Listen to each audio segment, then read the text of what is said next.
Nous sommes tous égaux devant la mort. Wa kullu nafsin dha'iqatul maut. Nous tous, nous allons devoir partir et que nous allons partir comme des serviteurs, comme des servants, comme ceux qui se sont pliés, comme ceux qui se sont prosternés, comme ceux qui se sont donnés au Créateur, à l'unique Allah, la ilaha illahu. Mais que nous comprenions bien ce qu'Allah subhanahu wa ta'ala veut par la disparition de ceux qui nous précèdent. Min as-sabiqin ila al-lahiqin. De ceux qui sont partis d'abord et de ceux qui vont les rejoindre, car nous tous, chacun d'entre nous ici doit se souvenir qu'il va le rejoindre un jour. Et que quand nous visitons les cimetières, c'est comme ceci que nous saluons les gens des cimetières. Vous êtes ceux qui nous ont précédés, nous vous rejoindrons un jour. Et au nom de cela, il faut que la disparition des uns soit le rappel des autres. Et s'il y a une chose que l'on peut faire pour être fidèle, c'est se rappeler de la centralité du message de l'islam. Inna lillahi wa inna ilayhi raji'un. Un jour, Allah subhanahu wa ta'ala va nous rappeler et qu'il faut que nous tirions les plus profonds enseignements de cela. La vie est très fragile.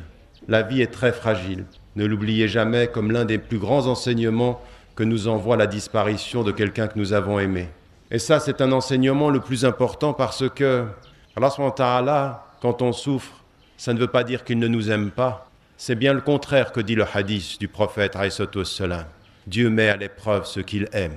Que votre souffrance soit un rapprochement de Dieu, jamais une distance vis-à-vis des hommes. Ne cherchez jamais dans la souffrance l'excuse dans le travail, mais cherchez dans la souffrance le rapprochement avec le Très-Haut. Que cet enseignement soit aussi un enseignement important. J'aimerais vous dire, chers frères et chères sœurs, que vos cœurs peuvent être éloignés, mais vos invocations doivent vous rapprocher. Vos cœurs doivent être liés, même si le corps physiquement loin, le cœur doit être spirituellement tout près.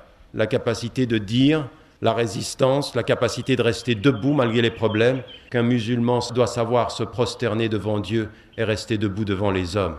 Sachez simplement une chose, la fidélité au message de l'islam, c'est de continuer à prier, c'est de continuer à jeûner, c'est de continuer à invoquer.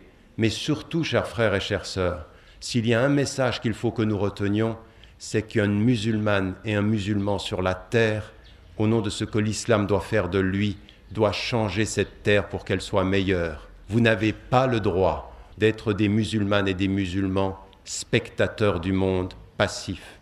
Ça ne nous vous est pas permis. Il est une obligation, c'est celle d'invoquer. Il est une autre obligation, c'est celle de s'engager pour changer le monde.